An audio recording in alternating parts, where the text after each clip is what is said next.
The council chamber smelled of old smoke and older hatred. Lysandra's knees ached where they pressed against the cold stone floor, her swollen belly making it impossible to kneel properly.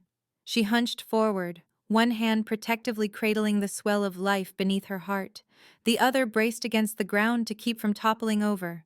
6 months pregnant, and they'd dragged her here like a criminal. "You stand accused of bearing a cursed child." Elder Margot's voice cut through the silence like a blade. "A child conceived in deception, carried by a tainted wolf." Lysandra forced herself to look up, to meet their eyes. 12 pack elders sat in judgment, their faces carved from stone and malice. And there, standing among them with his arms crossed and his expression carefully blank, was Derek. Her mate. The man who'd whispered promises against her skin, who'd claimed her before the moon and marked her as his own. The man who now looked at her like she was nothing. "I've done nothing wrong," Lysandra said, and her voice only shook a little. "This child is not mine." Derek's words fell like hammer blows. "I reject any claim. The bond between us is severed." Pain exploded through her chest, so sharp and sudden that she gasped. The mate bond snapping felt like dying, like something vital being torn from her body while she was still breathing. Her wolf howled inside her, a sound of pure anguish that had no outlet. Lysandra doubled over, both hands clutching her belly now, as if she could shield her daughter from the agony of rejection. The child's eyes glow silver in the womb. Elder Margot continued, as though Lysandra weren't writhing on the floor before her. "The healers have confirmed it. Silver eyes mean corruption, a curse upon our bloodline." "No." Lysandra's voice was barely a whisper. "The prophecy." "There is no prophecy." Derek stepped forward, his boots stopping inches from her face. She could smell him still.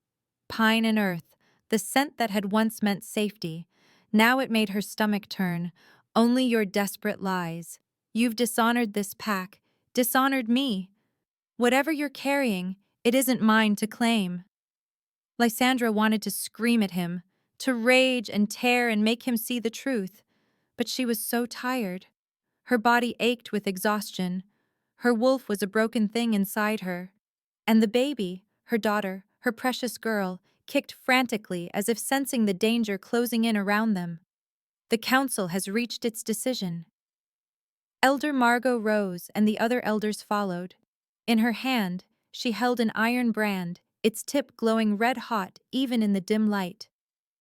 "The mark of Exile. For bearing a cursed child and bringing shame to Silvermoon Pack, you will be branded and cast out. Your wolf is declared tainted. You have no place among us." 2 guards grabbed Lysandra's arms before she could move, hauling her upright. She struggled, but they were stronger, and her pregnant body was clumsy and slow. They forced her around, pressed her forward until her cheeks smashed against the stone altar at the chamber's center. "Please," she whispered, "because what else was left? Please don't do this. My baby." The brand touched her shoulder blade. The world became fire and screaming. Lysandra heard her own voice breaking, felt her wolf thrashing in agony as the cursed iron seared through skin and muscle, marking them both. The smell of burning flesh filled her nose, acrid and horrible. Someone was holding her down, keeping her still while they destroyed her. It lasted an eternity. It lasted seconds. When they finally released her, Lysandra collapsed to the floor in a heap, her shoulder a mass of searing pain. She could feel the mark there, burned deep and permanent, the brand of exile, the mark that declared her wolfless, packless, nothing. "Get out," Derek said above her. His voice was cold, empty of everything they'd once shared. "If we see you on Packlands after sunset, we'll kill you and the thing you carry." Lysandra wanted to stay down. She wanted to close her eyes and let the darkness take her. But her daughter kicked again, a flutter against her ribs, and that small movement contained everything, defiance and hope, and the fierce demand to live. She pushed herself up. Every movement sent fresh waves of agony radiating from her shoulder. But she made herself stand, made herself walk toward the chamber doors on trembling legs, while 12 elders and her former mate watched in silence. The doors opened to twilight. The sun was already sinking toward the horizon, painting the sky in shades of blood and amber. Lysandra had maybe an hour of safety left. She walked into the forest. The trees blurred around her, dark shapes in the gathering dusk.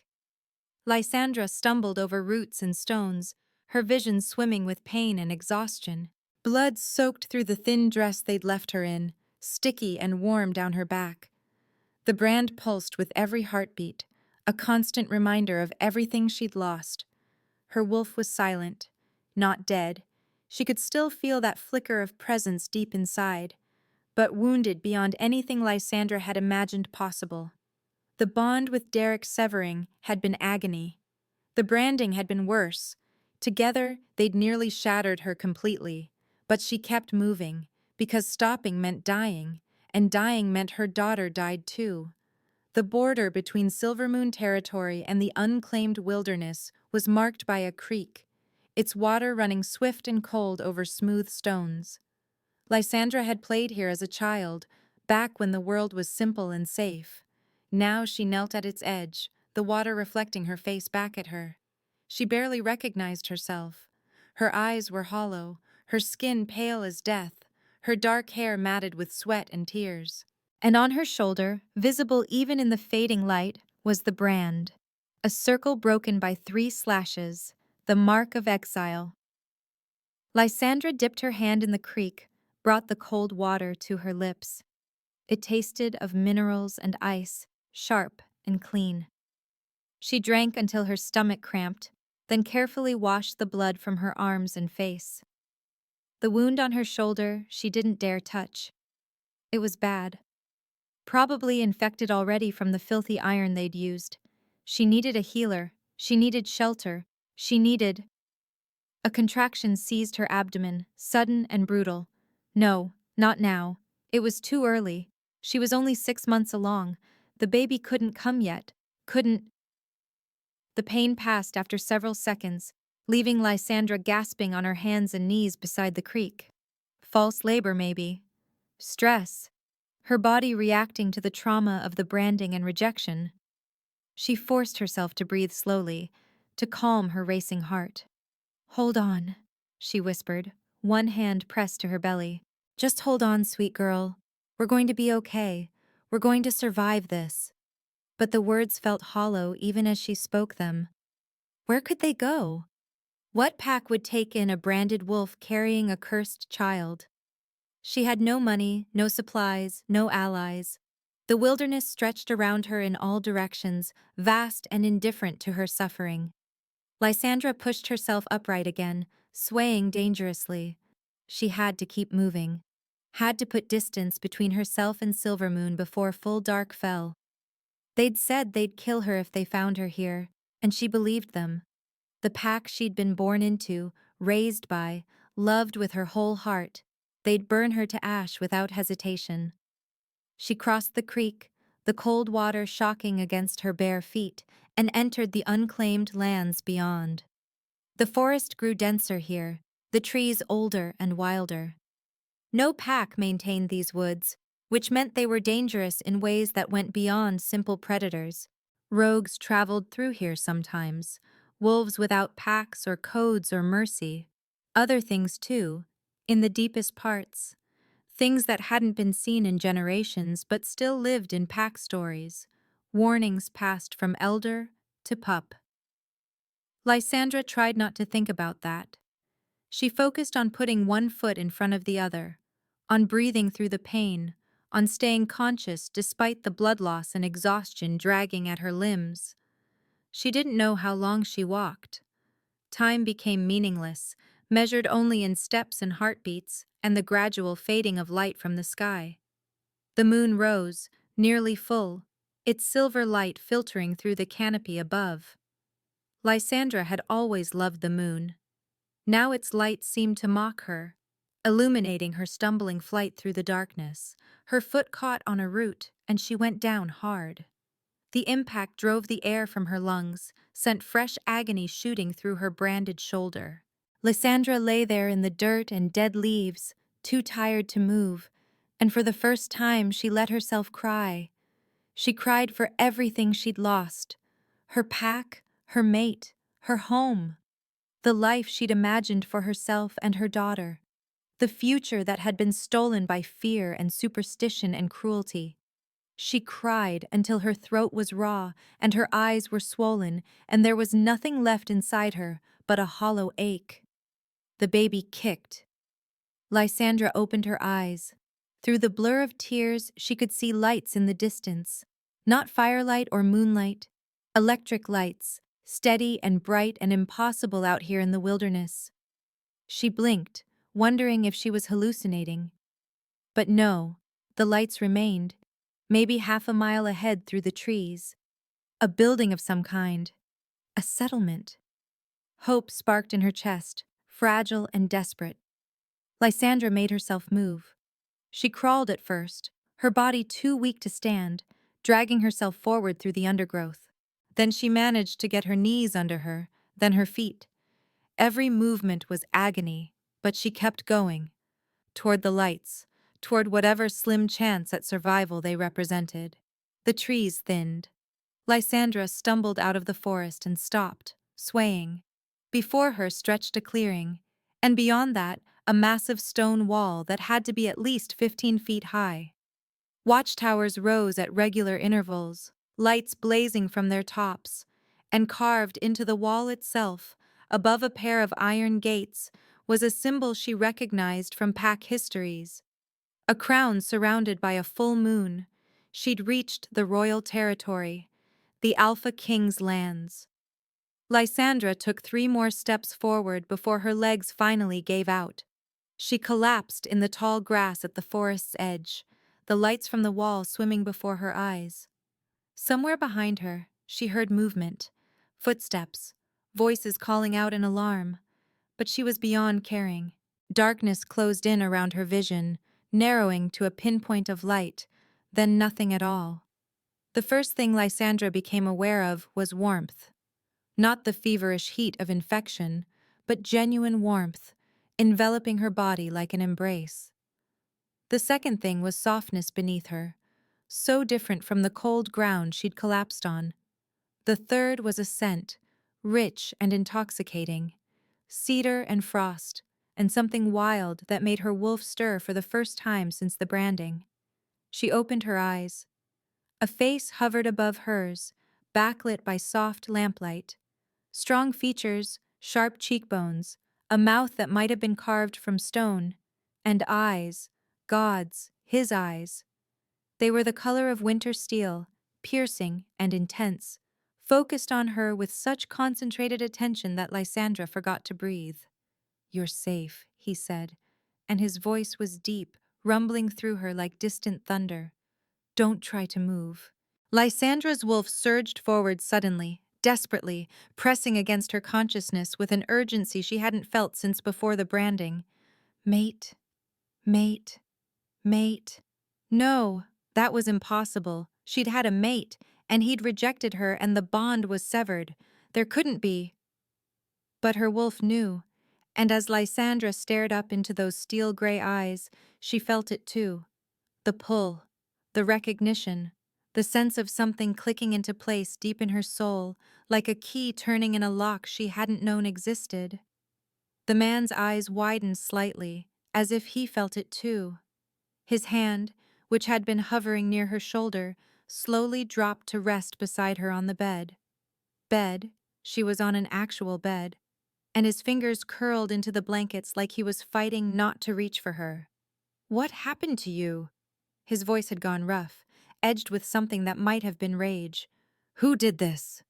Lysandra tried to answer, but her mouth was too dry. Someone, a woman in healer's robes, appeared with a cup of water, helping her drink. The cool liquid soothed her throat, and Lysandra managed to whisper, "My pack. They branded me."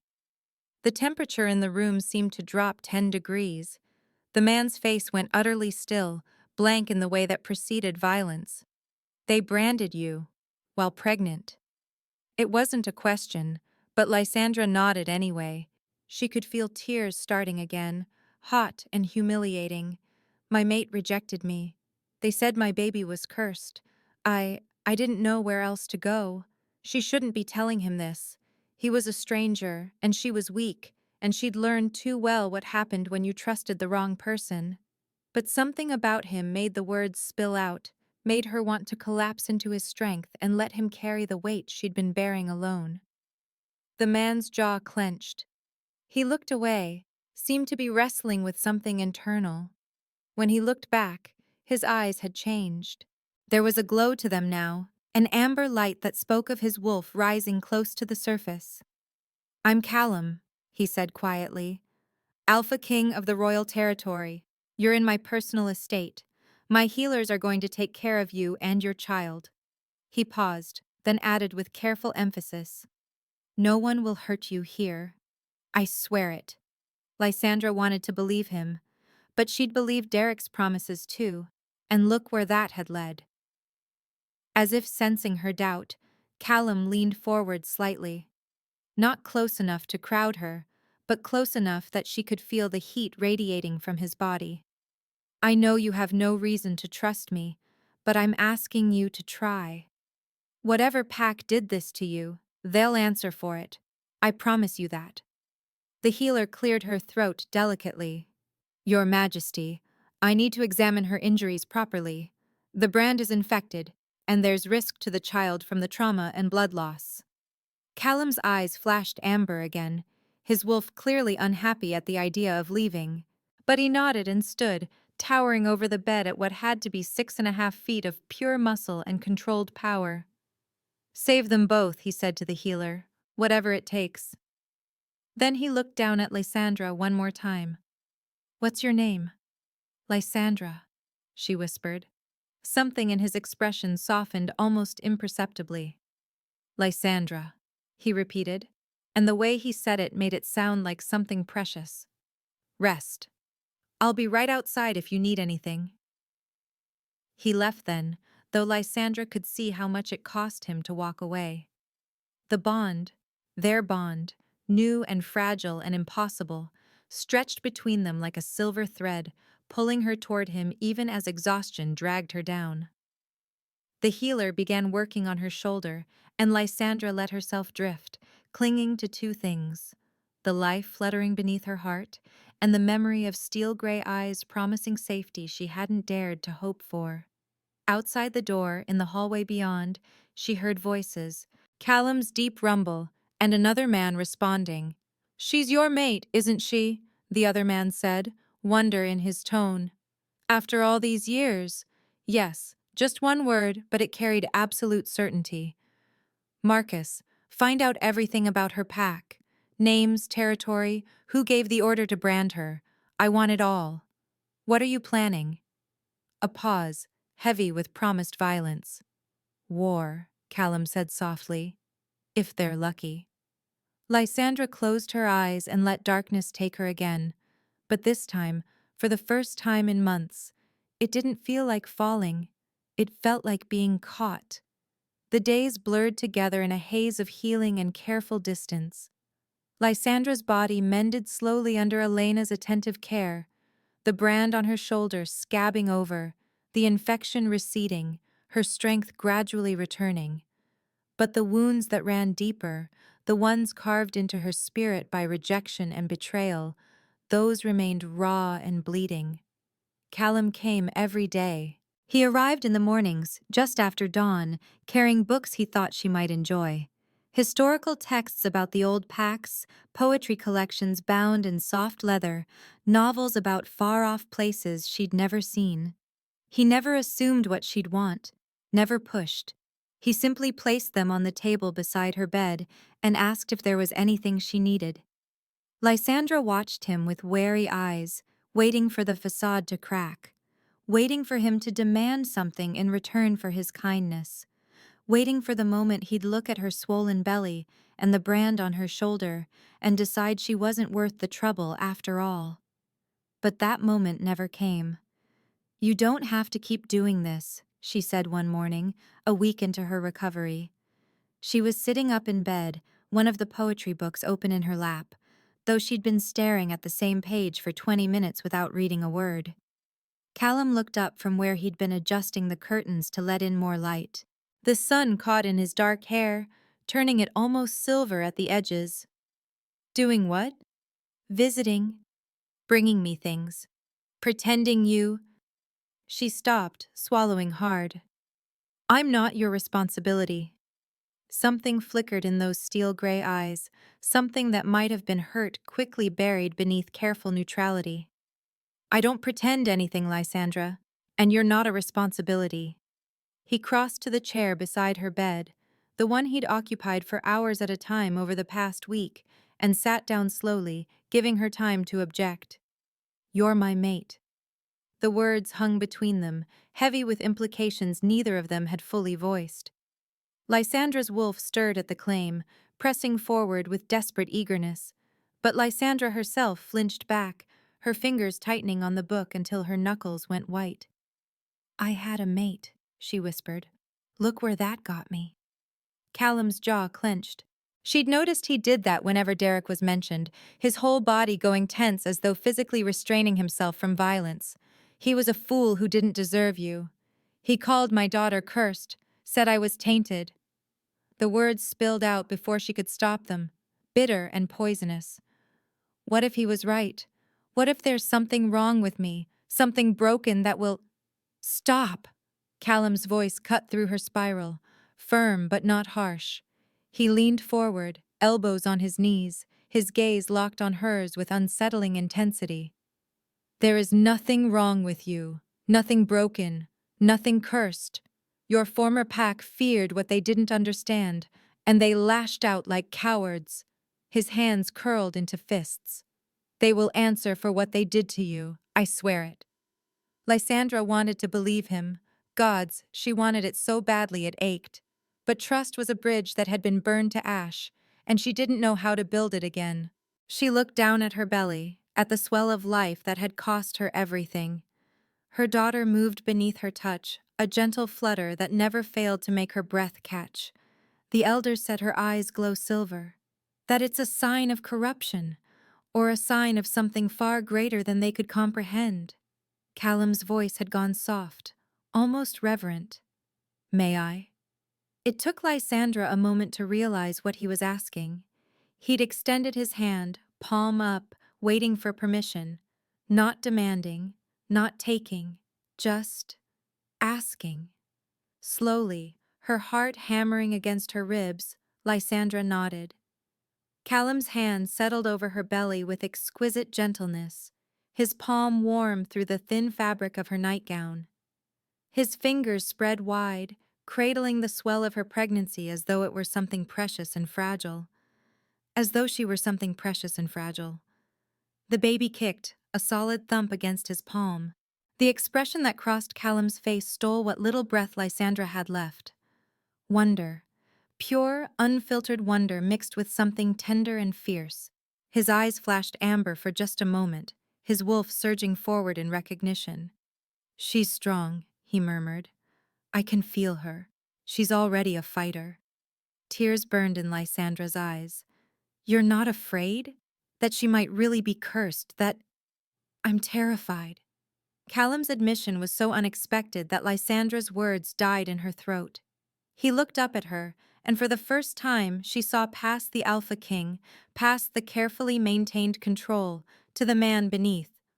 I'm terrified that I'll fail to protect you both, that I'll say the wrong thing or push too hard or not hard enough, that you'll never trust me enough to let me in. His thumb traced a gentle arc across her belly. But afraid of her? Of this gift you're carrying? Never.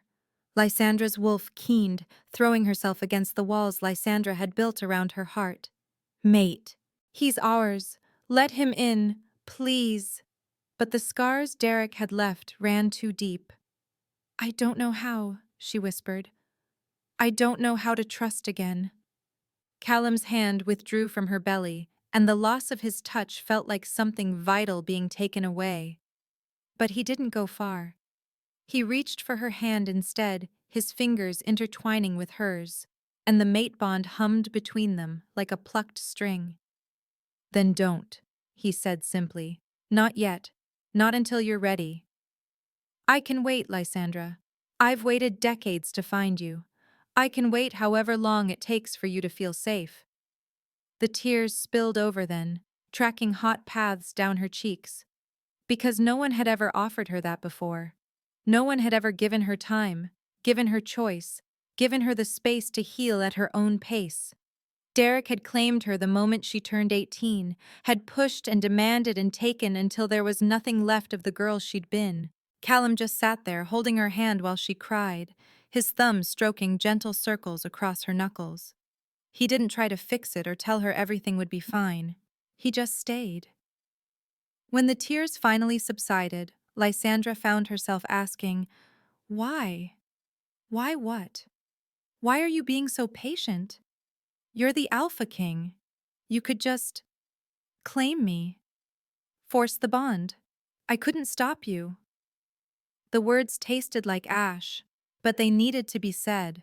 She needed to know. Callum's grip on her hand tightened fractionally. Because that's not what mates do, not true mates. The bond should be a choice, Lysandra, freely given by both parties.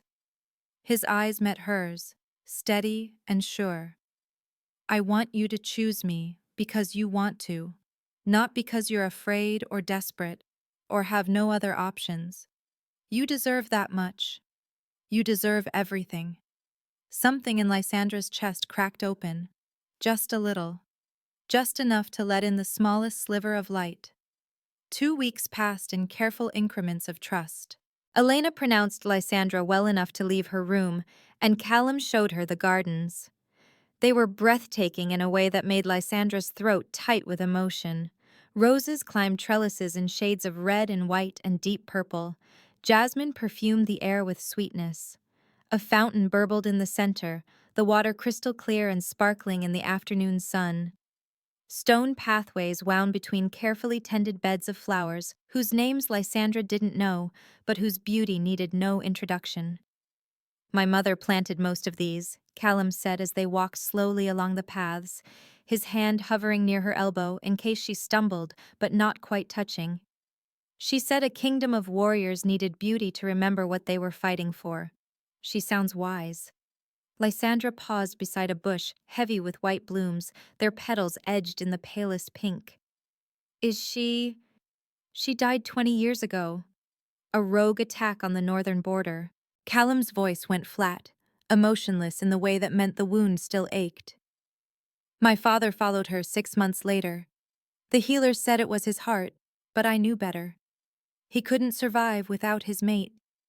Lysandra looked up at him, at the hard line of his jaw and the distant look in his eyes. I'm sorry, don't be. They had 50 years together, 50 years of partnership and love and building something that lasted beyond them. He turned to her, and the intensity in his gaze made her breath catch. That's what true mates are meant to have: time, choice, forever. The word hung between them, weighted with promise and possibility. Forever. Such a fragile hope to carry when Lysandra's recent past was measured in moments of pain and survival. She wanted to say something, to acknowledge the offer implicit in his words, but fear locked the words in her throat. Instead, she reached out and plucked one of the white blooms, bringing it to her nose. The scent was delicate and sweet, like the first breath of spring. May I? Callum asked, and when she nodded, he took the flower from her fingers. With movements so gentle they seemed impossible from hands that large, he tucked the bloom behind her ear, his fingers lingering for just a moment against her temple. The touch sent electricity racing down her spine. Her wolf surged forward with a hunger that nearly knocked her off balance. Mate, touch, claim, now. Lysandra stumbled back a step, her hand flying to her belly in an instinctive protective gesture. I'm sorry. It's all right. Callum's hand dropped immediately, giving her space. But his eyes had gone amber again, his wolf clearly as affected as hers. We should get you back. Elena will have my hide if I tire you out. They walked back to the estate in charged silence. The mate bond pulled taut between them like a rope about to snap. That night, Lysandra lay in her bed and stared at the ceiling, her hand pressed against the place where Callum's fingers had touched her face. Her skin still tingled. Her wolf paced restlessly, demanding they go to him, claim him, complete the bond that had been pulling them together since that first moment their eyes met. But fear held her frozen. Fear of trusting again. Fear of the inevitable moment when he'd see her clearly and decide she wasn't enough. A soft knock interrupted her spiraling thoughts. Elena slipped into the room carrying a tea tray. The healer had become something more than just a caretaker over the past weeks. A friend, perhaps. The closest thing to one Lysandra had in this strange new world. Couldn't sleep? Elena asked, setting the tray down and pouring 2 cups of something that smelled of chamomile and honey. Too much thinking. Lysandra accepted the cup gratefully, wrapping her hands around its warmth. Elena settled into the chair Callum usually occupied, her expression knowing. About a certain alpha king, perhaps? Heat crept up Lysandra's neck. Is it that obvious? Only to anyone with eyes. Elena smiled, but it was gentle, free of judgment. He's been different since you arrived. Lighter somehow. Like he's finally found something he'd given up hope of having. Lysandra took a sip of tea to avoid responding. But Elena wasn't deterred. I've served this household for 15 years, the healer continued. I've watched Callum shoulder the weight of an entire kingdom without complaint. I've seen him face down threats that would make lesser wolves flee. But I've never seen him look at anyone the way he looks at you. She paused, her eyes soft with understanding. And I've never seen him so terrified of doing the wrong thing. Terrified? Lysandra echoed. He's the Alpha King. He's afraid of nothing. He's afraid of losing you before he's ever truly had you. Elena reached over and squeezed Lysandra's hand. Whatever that other wolf did to you, whatever scars he left, Callum isn't him. Give yourself permission to see that. Long after Elena left, those words echoed in Lysandra's mind. Give yourself permission. As if healing were a choice she could simply make, a switch she could flip to erase months of trauma and betrayal. But maybe it wasn't about erasing. Maybe it was about building something new on top of the ruins. The assassins came on the night of the new moon, when darkness lay thick across the estate like a burial shroud. Lysandra woke to the sound of shouting, distant but growing closer. Her wolf snarled a warning, the first time she'd been truly vocal since the branding. Danger, threat, protect the pup. She rolled out of bed, her pregnant body awkward and clumsy, and pressed her back against the wall. Her heart hammered so hard she could feel it in her throat. The shouting grew louder, accompanied now by the clash of steel and snarls that were distinctly inhuman. Someone was attacking. The door to her room crashed open. Lysandra's scream died in her throat as she recognized the figure silhouetted in the doorway, not one of Callum's guards, but a wolf in partial shift, his eyes glowing yellow in the darkness, his jaw elongated into something between human and beast. He wore the mark of Silvermoon Pack on his chest. "Found you," he growled and lunged. Lysandra dove sideways, but her pregnant belly threw off her balance. She hit the floor hard, stars exploding across her vision. The assassin's claws raked across her arm, drawing blood, and pain lit up every nerve ending. Her wolf exploded forward with a fury Lysandra hadn't known she was capable of, not yet, not fully, but enough that her fingernails lengthened into claws, enough that her teeth sharpened, enough that when the assassin reached for her again, she managed to rake her claws across his face. He howled and backhanded her. Lysandra's head snapped sideways, blood filling her mouth. She curled around her belly, trying to protect her daughter even as the assassin raised his claws for a killing strike. The killing blow never landed. Callum materialized in the doorway like a nightmare made flesh. His shift was partial but terrifying, his face elongated, his body massive with muscle and fur, his eyes burning pure amber. The sound that tore from his throat wasn't remotely human. It was the roar of an alpha challenged, a king whose mate had been threatened, a predator who'd found prey. He hit the assassin with the force of a freight train. They went down in a tangle of limbs and fury. Callum's claws tore through flesh like paper. Blood sprayed across the walls, across the floor, across Lysandra where she lay curled and shaking. The assassin tried to fight back, but it was like watching a child wrestle a hurricane. Callum ripped his throat out. The silence that followed was deafening. The assassin's body twitched once, twice, then went still. Callum stood over it, his chest heaving, blood dripping from his claws and muzzle. Slowly, with visible effort, he forced his shift to reverse. The fur receded, the elongated jaw reformed, but his eyes stayed amber, fixed on Lysandra with an intensity that should have terrified her. It didn't, because she'd seen him, seen the way he'd torn through an attacker without hesitation, seen the primal fury of a mate protecting what was his. And instead of fear, all Lysandra felt was safe. Lysandra. Her name came out rough, barely controlled. Callum took a step toward her, then stopped, his hands, still tipped with claws, clenching at his sides. "Are you hurt? The baby?" I don't know." Lysandra's voice shook. She could feel wetness on her arm where the assassin had clawed her, could taste blood from her split lip. But her daughter was still moving, still kicking frantically as though protesting the violence. "I think she's okay."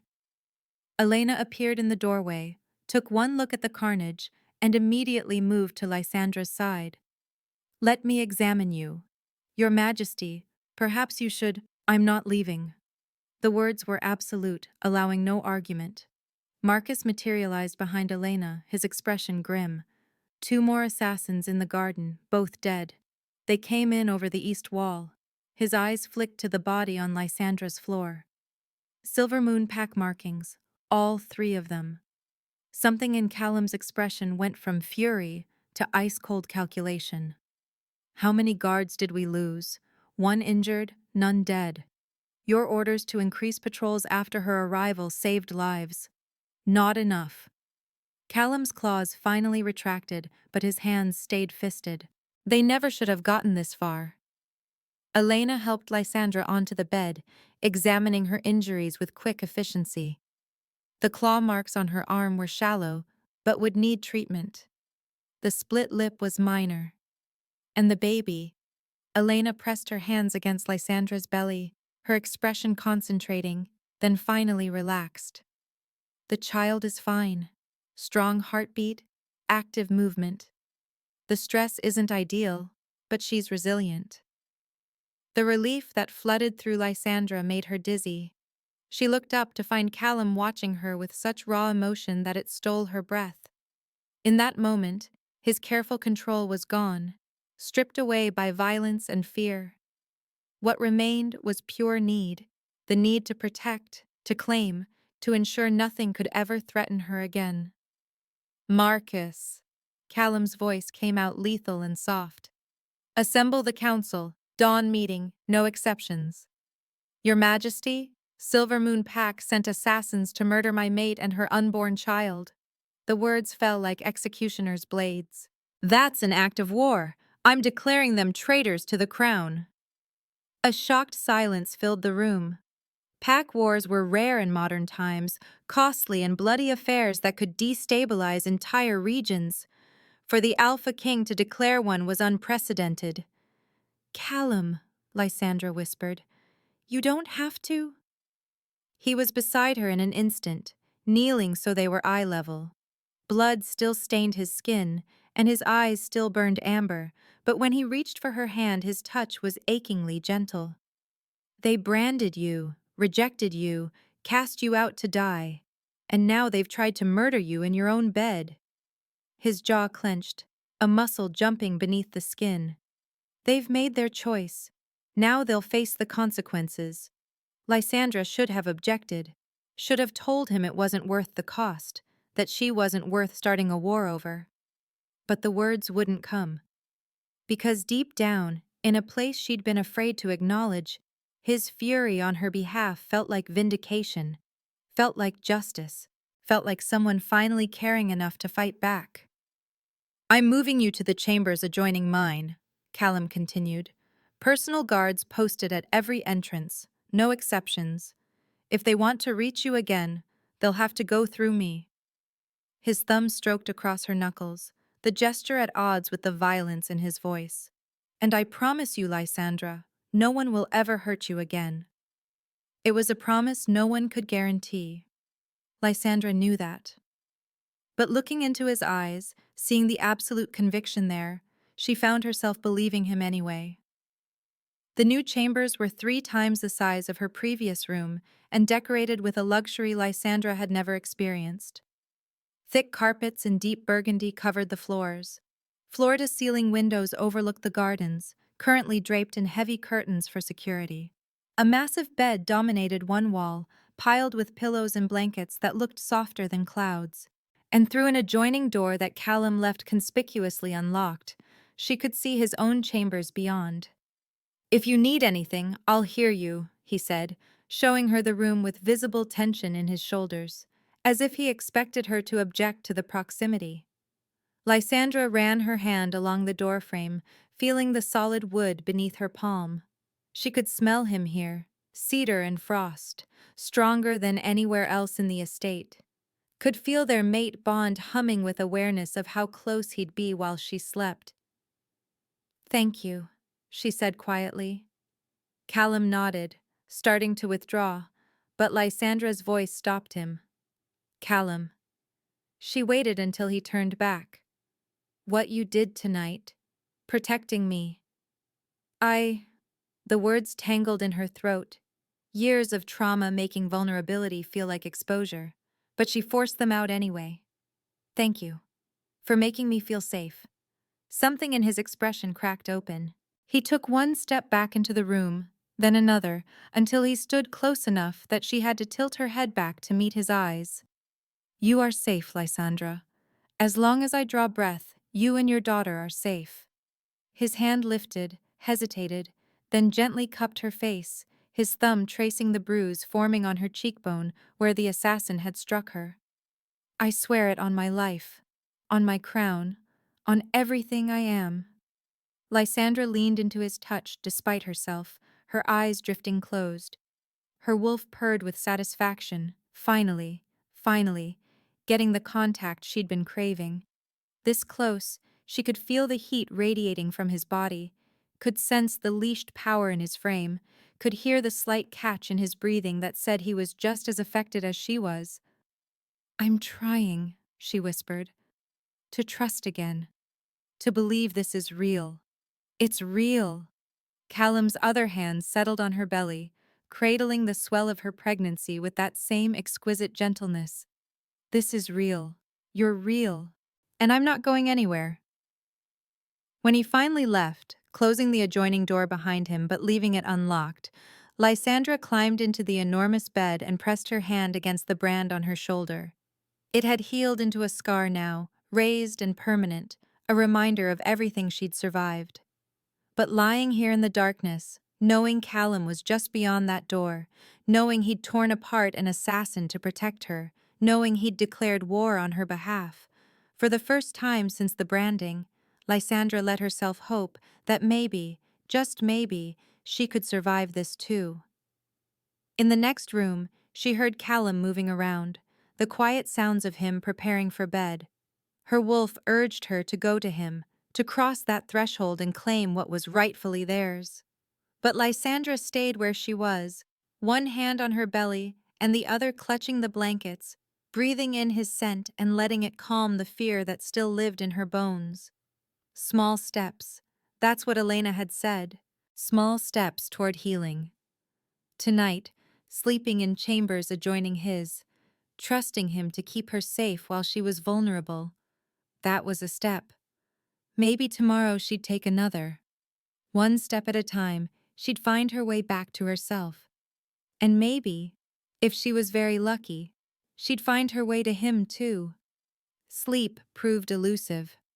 Every time Lysandra closed her eyes, she saw the assassin's claws descending toward her belly, felt the impact of hitting the floor, tasted blood and fear and the metallic edge of violence. She gave up sometime around 3 in the morning, wrapping herself in a robe and padding barefoot to the windows. The gardens below were dark, lit only by torches along the pathways, and the guards who now patrolled in pairs. Callum had meant it when he said he was increasing security. Couldn't sleep either? Lysandra spun, heart leaping into her throat. Callum stood in the doorway between their chambers, wearing loose sleep pants and nothing else.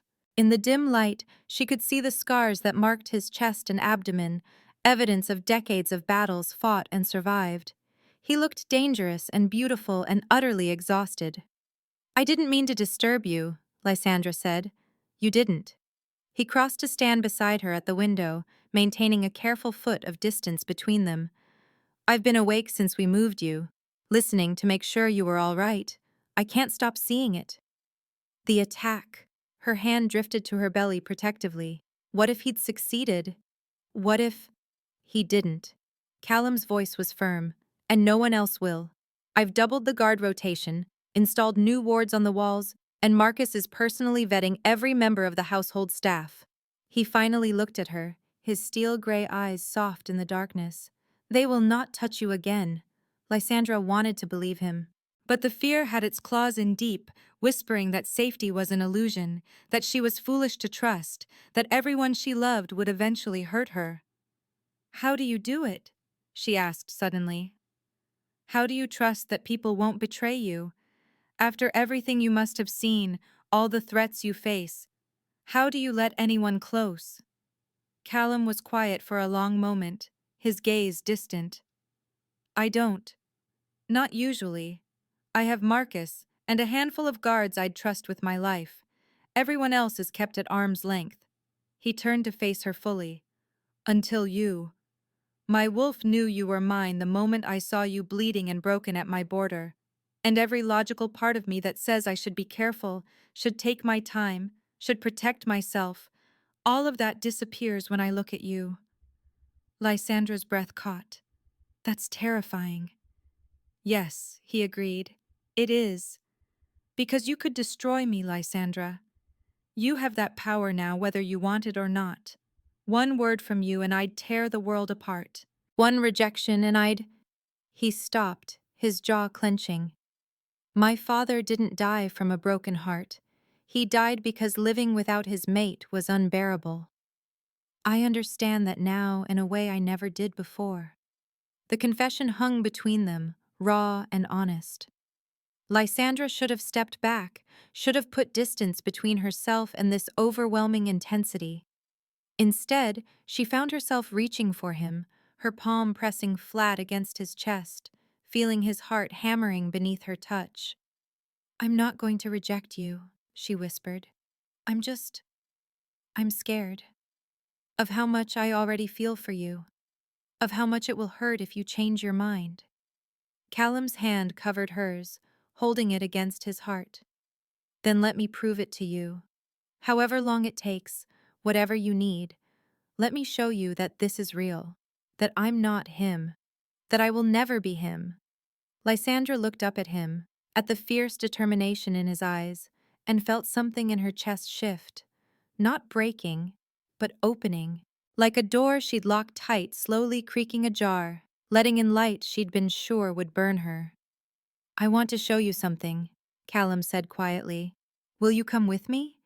She should have said no, should have returned to her bed and the safety of solitude. But Lysandra found herself nodding and let him lead her through his chambers to a door she hadn't noticed before. It opened onto a balcony, not the large public ones that overlooked the estate, but something private and small, barely big enough for 2 people. It jutted out from the highest point of his quarters, surrounded by ancient oak trees, whose branches created a canopy overhead. Beyond them, the royal forest stretched into darkness, vast and wild. "This was my mother's favorite place," Callum said as they stepped out into the cool night air. "She used to come here when the weight of being Luna Queen got too heavy. She said being surrounded by the forest reminded her that she was still just a wolf, just part of something bigger than crowns and politics." Lysandra walked to the railing, breathing in the scent of pine and earth and night-blooming flowers. From here she could see the tops of the trees swaying in the breeze, could hear the distant call of an owl, could feel the wild pulse of the forest itself. Something in her wolf settled, recognizing home in a way she hadn't felt since her exile. After she died, I couldn't come here for years, Callum continued. He stood behind her, close but not touching. It hurt too much. But eventually, I started coming back, especially on the hard nights, when being king felt like drowning. He paused. You're the first person I've ever brought here. Lysandra turned to find him watching her with such vulnerability that it stole her breath. Here, in this private space that held his grief and his memories, he'd dropped every wall. No alpha king, no careful control, just a man offering her the most intimate parts of himself and hoping she wouldn't destroy them. Why? She asked. Why me? Why now? Because you're my mate. His voice was quiet, but absolute. Because my wolf recognized you before my mind did. Because I've spent 70 years alone, and the moment I saw you, I stopped being lonely. He took one step closer, then another, until they were inches apart. Because I'd given up hope of this, of feeling this, and you gave it back to me just by existing. Tears burned in Lysandra's eyes. I don't know if I can be what you need. I'm broken, Callum. What they did to me. What Derek. You're not broken. His hands cupped her face with infinite gentleness. You're wounded. There's a difference. Broken means beyond repair. Wounded means you're healing. And I'm asking, begging, for the chance to help you heal, to stand beside you while you put yourself back together, to prove that you can trust again, love again, hope again. What if I can't? The question came out barely above a whisper. What if I'm too damaged, too afraid, too... Then I'll wait. Callum's thumbs brushed away the tears tracking down her cheeks. I'll wait a year, a decade, a lifetime. However long it takes for you to believe that this is real. That you're safe. That I'm yours just as much as you're mine. Lysandra's wolf howled in triumph, throwing herself against every barrier Lysandra had built. Mate, ours. Claim him, now.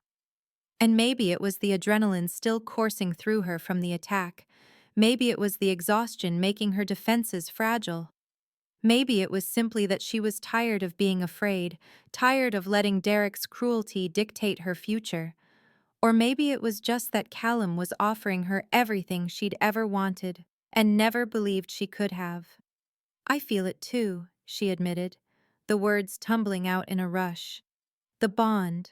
I felt it the moment you found me, and it terrifies me because I can't survive being rejected again. I can't... Her voice broke. I, Callum Aldrich, Alpha King of the Royal Territory, swear a blood oath to you, Lysandra.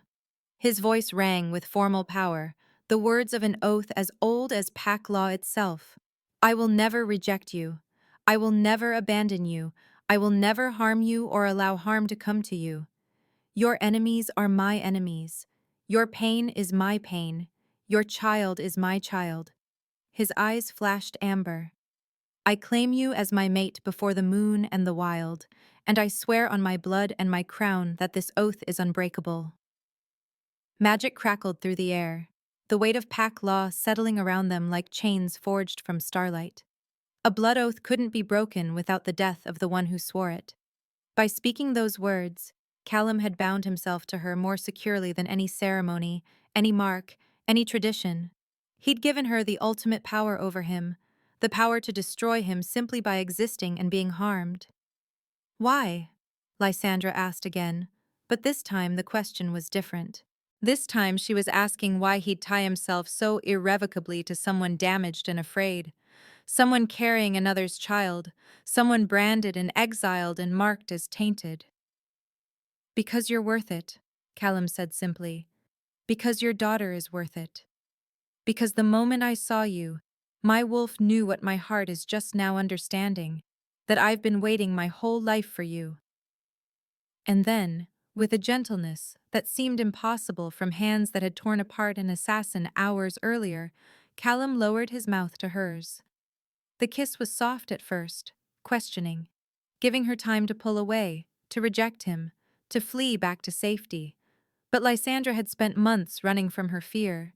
Tonight, on this balcony under the stars, she chose to stop. She kissed him back. The mate bond flared between them like lightning, so intense it was almost painful. Lysandra gasped against his mouth, and Callum's arms came around her, supporting her, holding her close as the bond settled into something deeper. This was the first step of mate bonding, the acceptance, the exchange of scent, the physical acknowledgement of what their wolves already knew. Callum's scent wrapped around her, cedar and frost, and something wild that called to her wolf. In response, her own scent, jasmine and honey and moonlight, rose to meet his. The brand on her shoulder tingled, and for the first time since the burning, the pain of it eased into something almost pleasant, as if her body recognized that this mark didn't define her anymore. When they finally broke apart, both breathing hard, Lysandra pressed her forehead against his chest and felt his heartbeat racing against her skin. His arms stayed around her, holding her carefully, as though she were something precious that might shatter if held too tight. "We don't have to complete the bond tonight," Callum murmured into her hair. "Or tomorrow, or next week. That was just the first step. The rest can wait until you're ready." But Lysandra's wolf was purring with satisfaction, and for the first time in months, the constant ache of fear in her chest had eased. She felt safe. She felt wanted. She felt like maybe, just maybe, she could dare to hope again. "Stay with me tonight," she whispered. "Not, I don't mean, I know." Callum pressed a kiss to her temple. "Just stay. I understand." They went back inside, and Callum settled into one of the large chairs near the fireplace, while Lysandra climbed back into bed. But sleep was easier now, with his presence a steady comfort in the room, with his scent surrounding her, with the mate bond humming contentedly between them. Just before she drifted off, Lysandra heard Callum's voice, soft and fierce in the darkness. "I'm going to destroy them for what they did to you, every single one of them who hurt you. I swear it." And wrapped in the safety of his presence, Lysandra found herself believing him. Dawn came too soon, painted in shades of gold and pink that filtered through the curtains. Lysandra woke to find Callum gone from the chair, but she could hear him moving around in his chambers, the quiet sounds of him dressing for the day ahead. She pushed herself upright, her body aching in new places from yesterday's attack. The claw marks on her arm had been treated with Elena's salves, but they still pulled uncomfortably when she moved, and her daughter was unusually active this morning, as if protesting the violence that had threatened them both. "It's okay," Lysandra murmured, her hand on her belly. "We're safe now. He's keeping us safe." A soft knock, and then Callum appeared in the doorway between their rooms. He was dressed formally, dark pants, a crisp white shirt, a vest bearing the royal insignia. His hair was pulled back, emphasizing the sharp angles of his face. He looked every inch the Alpha King, powerful and commanding. But when he saw her awake, his expression softened into something tender. "How are you feeling?" "Sore, but alive." Lysandra managed a small smile. "How did the council meeting go?" "They've officially declared Silver Moon Pack under investigation for treason. Marcus is assembling evidence, testimony from my guards, the assassins' bodies, your own account when you're ready to give it." His jaw clenched. "They're trying to claim the assassins were rogues acting independently, but the pack markings don't lie. What happens now?" Callum crossed to sit on the edge of her bed, his presence warm and solid. "Now I give them a chance to surrender leadership and submit to royal authority.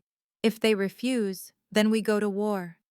His hand found hers, fingers intertwining. But that's my burden to bear, not yours. Your job is to heal and stay safe and let our daughter grow strong. Our daughter. The words sent warmth flooding through Lysandra's chest. He'd claimed her child as his own, just as he'd promised.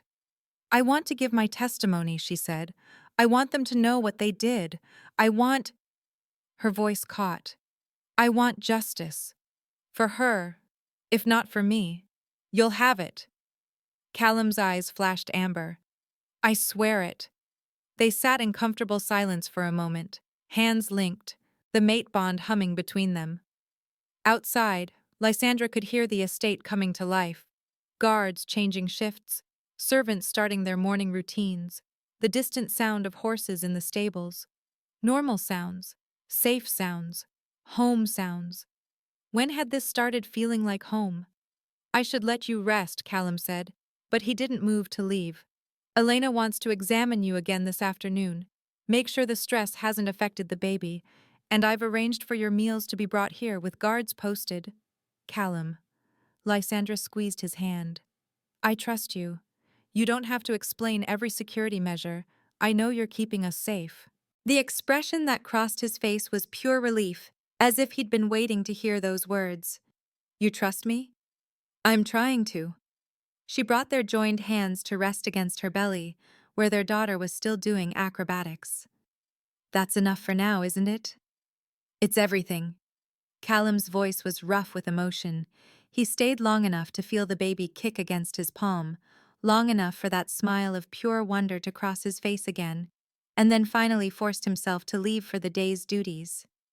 But throughout the day, as Lysandra rested and healed, as Elena examined her and declared both her and the baby thriving despite yesterday's trauma, as she ate meals prepared by Callum's personal cook and read books from his extensive library, she found herself thinking about the kiss, about the oath he'd sworn, about the way he'd looked at her like she was something precious and rare and worth fighting for.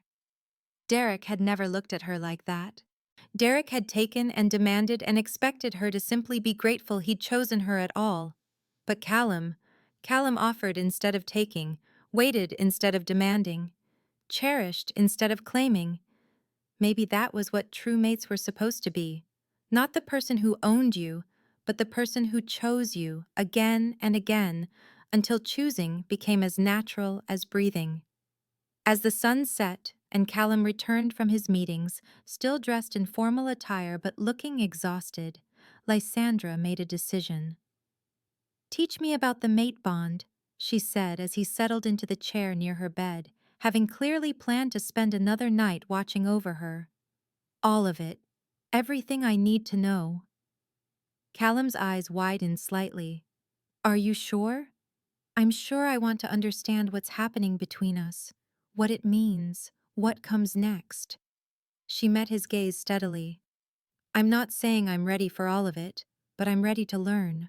And so Callum talked, his deep voice filling the room as he explained the intricacies of mate bonds, how they formed in stages, recognition, acceptance, marking, and finally the full bond that joined two wolves for life.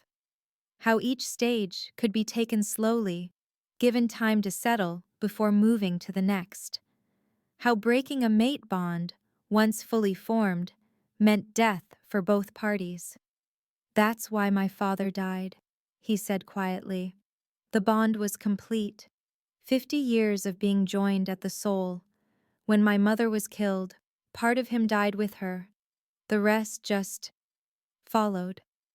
Lysandra thought about Derek, about how the severing of their bond had felt like dying. But that bond had been forced, rushed, claimed before she was old enough to understand what she was agreeing to. This bond with Callum felt different, felt like choice, like partnership, like home. I don't want to rush, she said carefully. But I don't want to hide from it either. From you. From this. Callum reached for her hand. Then we won't. We'll take it one day at a time, one step at a time, until you feel secure enough to take the next one. He pressed a kiss to her knuckles. I'm not going anywhere, Lysandra. I've waited decades for you. I can wait as long as you need. That night, Callum stayed again, keeping watch while she slept. And Lysandra found that having him there didn't make her feel trapped or pressured or afraid. It made her feel safe. One step at a time, she was learning to trust again. One day at a time, she was learning to hope. And one moment at a time, she was falling for the Alpha King who'd saved her life and sworn to protect her daughter as his own. The future was still uncertain. The threat from Silver Moon still loomed. Her scars, both physical and emotional, still ached. But for the first time since the branding, Lysandra believed she might survive this. More than survive. She might actually heal. And maybe, just maybe, she might find happiness on the other side of the pain. Everything shattered 3 days later. Lysandra woke to shouting in the courtyard below, loud enough to carry through the windows despite the early hour. Callum was already gone from his watching post, his chair empty. She pushed herself out of bed, wrapping a robe around her swollen belly, and made it to the window just in time to see a delegation arriving at the estate gates. They wore Silver Moon Pack colors. Her blood turned to ice. "No," she whispered. "No, no, no."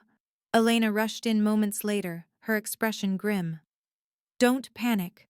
Callum has this handled. He won't let them near you." But Lysandra's wolf was snarling, throwing herself against the walls of her chest, recognizing a threat even before her conscious mind could process it. She pressed her hand against the window, watching as the delegation dismounted, and then her heart stopped. Because walking at the front of the group, looking exactly as arrogant and cold as she remembered, was Derek. He'd come for her. The 48 hours stretched before Callum like an eternity measured in heartbeats and restrained fury. He stood in his war room, hands braced on the table covered in maps of Silver Moon territory, every muscle in his body coiled tight with the need to act. "You can't go after her yet," Marcus said for the third time, his voice steady but strained. "The law is clear. Derek invoked ancient mate rights. Until the 48 hours expire, any action you take will be seen as the crown overstepping. They sent assassins." Callum's voice was deadly quiet. "They tried to murder her in my own home, and we have the bodies to prove it. We have witness testimony. We have everything we need to destroy them legally." Marcus moved around the table, forcing Callum to meet his eyes. "But if you march on them now, before the time expires, other packs will see it as tyranny. You'll start a civil war." Callum's claws extended involuntarily, scoring deep marks in the wooden table. His wolf was howling, throwing himself against the cage of pack law and duty, demanding they go to their mate, protect her, claim her back from the bastard who dared to touch what was theirs. But Marcus was right. Damn him. But he was right. "Then we use every second of those 48 hours, Callum ground out. "I want evidence of every crime Silver Moon has committed, every illegal branding, every forced rejection, every—" His voice broke slightly. Every moment of suffering they caused her documented and witnessed. Marcus nodded, already moving toward the door. "I'll have the scribes begin immediately, and I've already sent runners to the allied packs. By dawn, you'll have an army." When Marcus left, Callum finally allowed himself to shift partially, to let his wolf rise enough that the rage had an outlet. His bones cracked and reformed, his claws extended fully, black and lethal. His eyes blazed amber in the dim light of the war room. The bond between him and Lysandra pulled taut, stretched across miles but still thrumming with life. He could feel her fear through it, her desperation, her determination to survive. And underneath it all, the steady pulse of their daughter's heartbeat, strong and defiant. "Hold on," he whispered into the darkness. "Just hold on, love. I'm coming." The hours crawled past with agonizing slowness. Callum didn't sleep, couldn't sleep. He spent the night reviewing battle plans with his commanders, signing declarations that would strip Silver Moon of their autonomy, listening to Marcus's reports on the evidence they were compiling. The assassination attempt was just the beginning.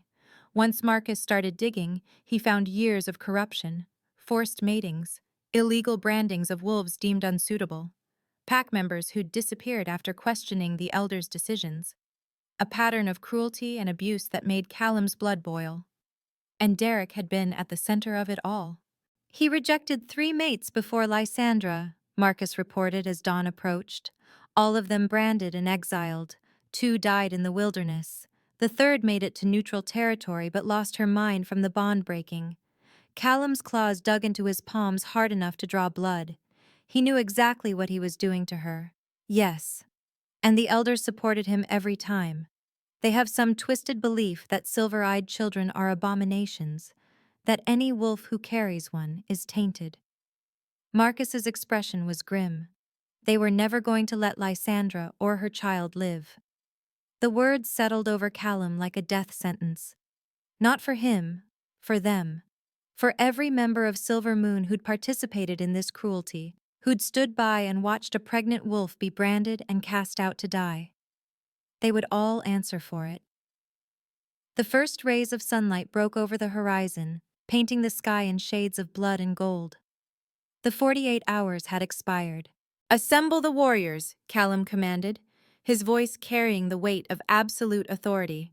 "We march on Silvermoon, now." The army that gathered at Silvermoon's gates was a sight that would live in pack legends. 500 warriors from the Royal Guard, plus contingents from every allied pack within a day's travel. They came bearing the king's banner, and their presence was a declaration of power that made the Silvermoon guards on the walls go pale with fear. Callum rode at the front, his massive black warhorse stomping impatiently beneath him. He'd dressed for battle, leather armor over his chest, weapons strapped to his back and thighs, his hair pulled back to keep it from his eyes. But the most dangerous thing about him was the cold, controlled fury in his expression. "Open the gates," Marcus called out, his voice magically amplified to carry across the distance. "By order of the Alpha King, Silvermoon Pack is hereby placed under royal investigation for crimes of treason, attempted murder, and conspiracy against the crown." Silence greeted the declaration. Then, slowly, the gates creaked open. Derek stood waiting in the courtyard beyond, flanked by his pack's warriors. He'd shifted to his half-form, trying to make himself look more intimidating. It was laughable compared to Callum's presence. "You have no authority here," Derek called out, but his voice lacked conviction. Ancient law says I can challenge you for rights to my mate." Callum dismounted in one fluid motion, his boots hitting the ground with finality. "Single combat. Your life and your pack's sovereignty against Lysandra's freedom and the child she carries." A collective gasp went through both armies. Challenge rights were rarely invoked anymore, too brutal and final for modern sensibilities. But they were still valid, still binding under pack law. Derek's expression flickered between fear and arrogance. "She's carrying my child. The bond is severed by your own rejection." Callum stalked forward, and wolves on both sides instinctively backed away from the menace radiating from him. "You cast her out, branded her, sent assassins to murder her in her sleep. You have no claim to her or her daughter." His eyes flashed pure amber. "But I'm giving you a chance to try to take them back. If you're strong enough, if you're worthy enough." His smile was all teeth. "We both know you're not." Derek's face flushed with rage. "I accept your challenge. And when I win, I'll take her back and finish what—" He didn't get to finish the threat. Callum's shift was instantaneous and terrifying. One moment he was a man, the next he was a massive black wolf, easily twice the size of any normal shifter, his eyes blazing with alpha power and righteous fury. Derek shifted too, his brown wolf smaller but still formidable. He lunged first, going for Callum's throat in a move that would have killed a lesser opponent. Callum dodged with contemptuous ease and struck back. The fight was over in seconds. Callum's jaws closed around Derek's neck, his teeth puncturing through fur and muscle and vital arteries. Derek thrashed, trying desperately to break free, but it was like a rabbit fighting a bear. Callum held on, shaking once, hard, and the sound of Derek's neck snapping echoed across the courtyard. When Callum dropped the body and shifted back to human form, blood dripped from his mouth, staining his teeth red. He looked at the assembled Silver Moon warriors with eyes that promised death. "Your alpha is dead," he said quietly. "Your pack is under royal investigation. Anyone who wishes to contest this, step forward now." No one moved. "Where is she?" Callum's voice dropped to something deadly soft. "Where is Lysandra?" An elder, the same one who'd held the brand, Marcus would tell him later, stepped forward with trembling hands. "The pack house, lower cells. We were holding her until—" Callum was already running. Lysandra felt the bond snap fully into place the moment Derek died, the severed connection that had been a constant ache simply disappearing. In its place, her bond with Callum blazed brighter, no longer competing with the remnants of her forced mating. But there was no time to process the relief, because her water had just broken. The guards posted outside her cell looked at each other nervously. They'd clearly been given orders about what to do in this situation, orders that involved letting nature take its course, and claiming both she and the baby had died from complications. Pain ripped through her abdomen, the first real contraction hitting like a sledgehammer. Too early. She was only 7 months along. The baby couldn't come yet. Couldn't. Her wolf surged forward with a strength Lysandra had never felt before. Not broken, not tainted, powerful. The brand on her shoulder began to glow. Silver light spilled from the scar, illuminating the cell in ethereal radiance. Lysandra gasped as her wolf pressed harder against her skin, demanding release, demanding they fight, demanding they survive for their daughter. "Hold her down," one guard barked at the other. "Don't let her—" But it was already too late. Lysandra's shift tore through her with the force of a hurricane. Bones cracked and reformed, muscles rippled and expanded, fur erupted along her skin in waves of silver white that seemed to glow with its own inner light. The brand on her shoulder didn't disappear. It transformed, the ugly burn mark becoming an intricate pattern that shimmered like moonlight on water.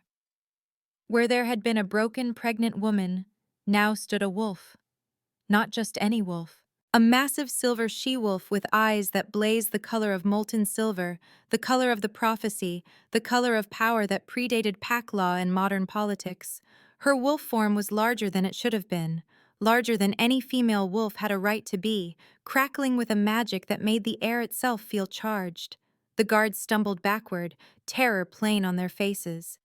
Lysandra's wolf snarled, the sound reverberating through the stone cell like thunder. Then she lunged. The cell door, which should have held against even an alpha's strength, tore from its hinges like paper. The guards tried to run. One made it 3 steps before her claws caught him across the back, sending him sprawling.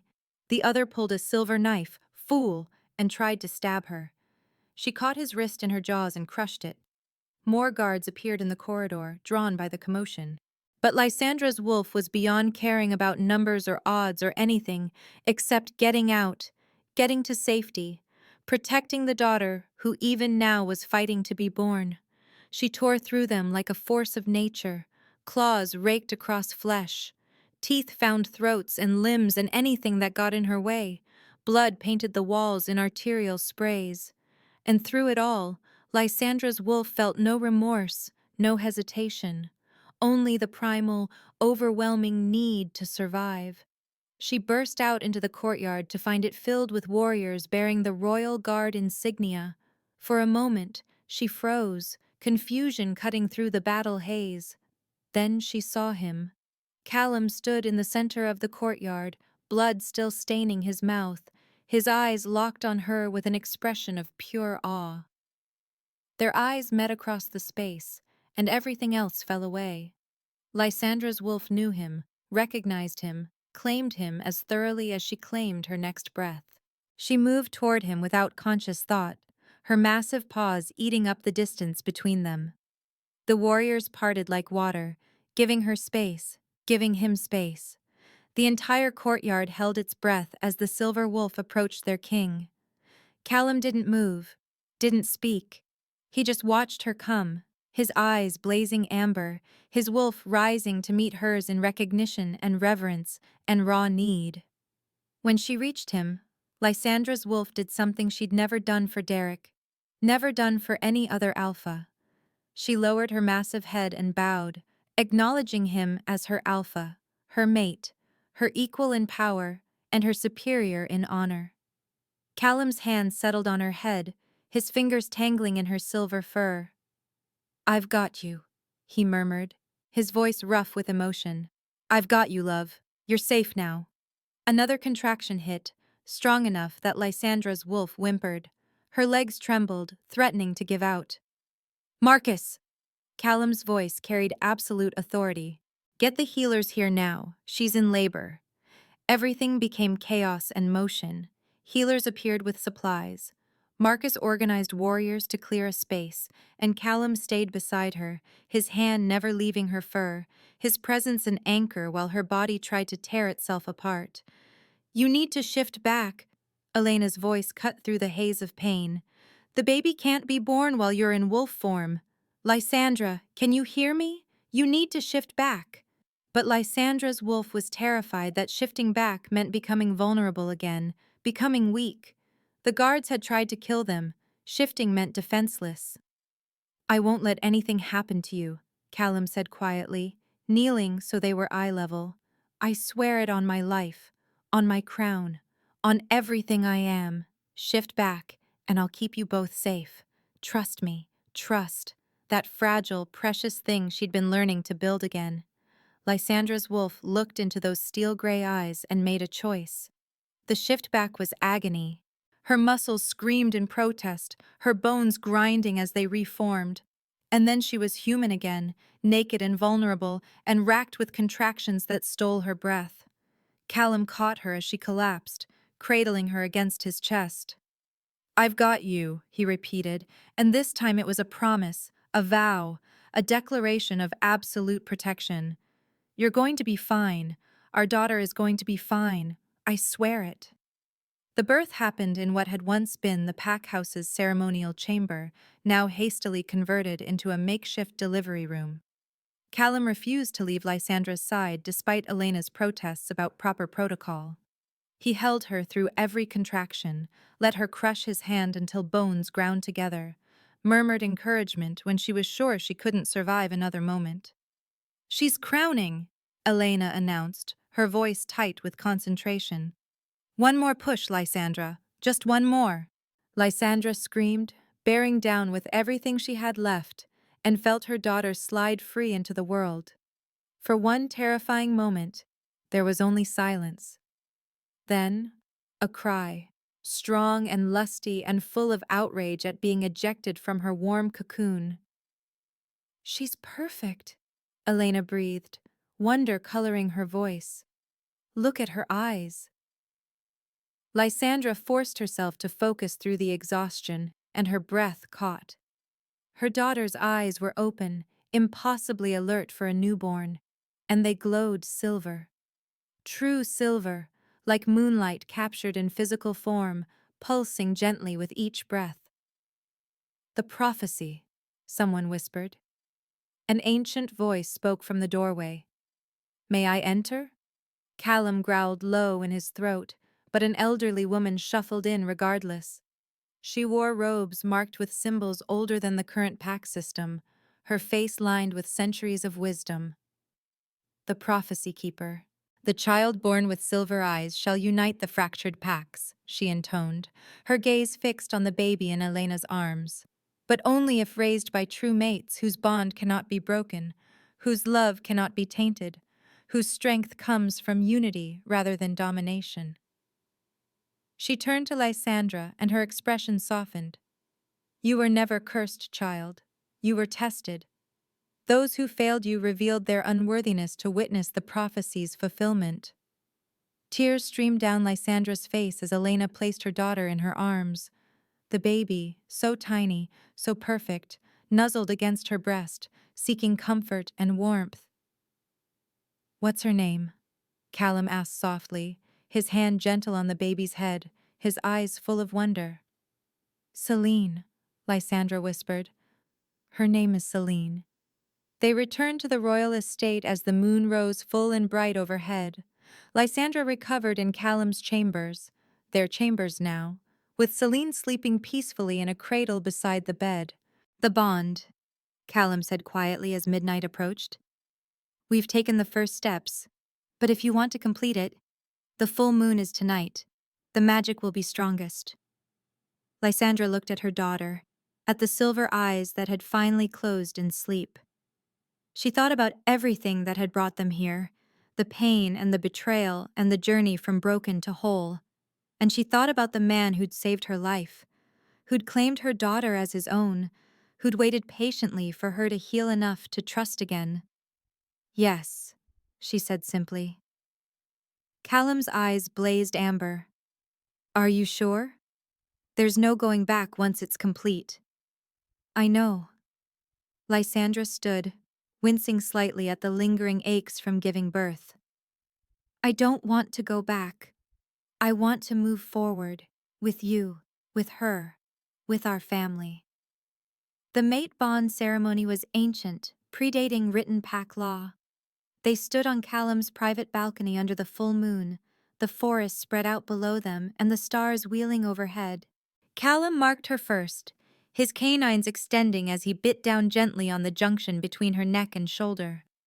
Not the damaged shoulder that bore her brand, but the other side, claiming her with his mark, his scent, his essence. The pleasure-pain of it stole Lysandra's breath.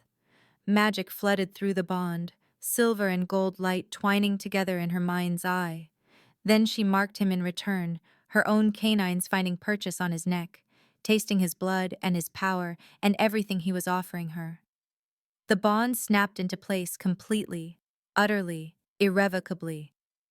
Lysandra gasped as their souls intertwined, as she felt his emotions mixing with hers until she couldn't tell where she ended and he began. Love and devotion and fierce protectiveness crashed over her in waves, and on her shoulder, the brand transformed fully. The ugly scar shifted and flowed like liquid silver, reforming into an intricate design, a full moon cradled by a crown, rendered in lines that glowed faintly even after the magic faded. The mark of a Luna Queen, earned through suffering and survival and strength. You're mine, Callum whispered against her lips, and I'm yours, forever. Forever, Lysandra agreed, and kissed him under the moon that had witnessed everything. Her branding, her exile, her rescue, and now her coronation into a future she'd never dared to dream of. In her cradle, Celine slept peacefully, her silver eyes closed, but her presence a promise. The future would come with its own challenges, its own trials. But for tonight, Lysandra let herself simply exist in this moment, marked, mated, and finally home. Finally.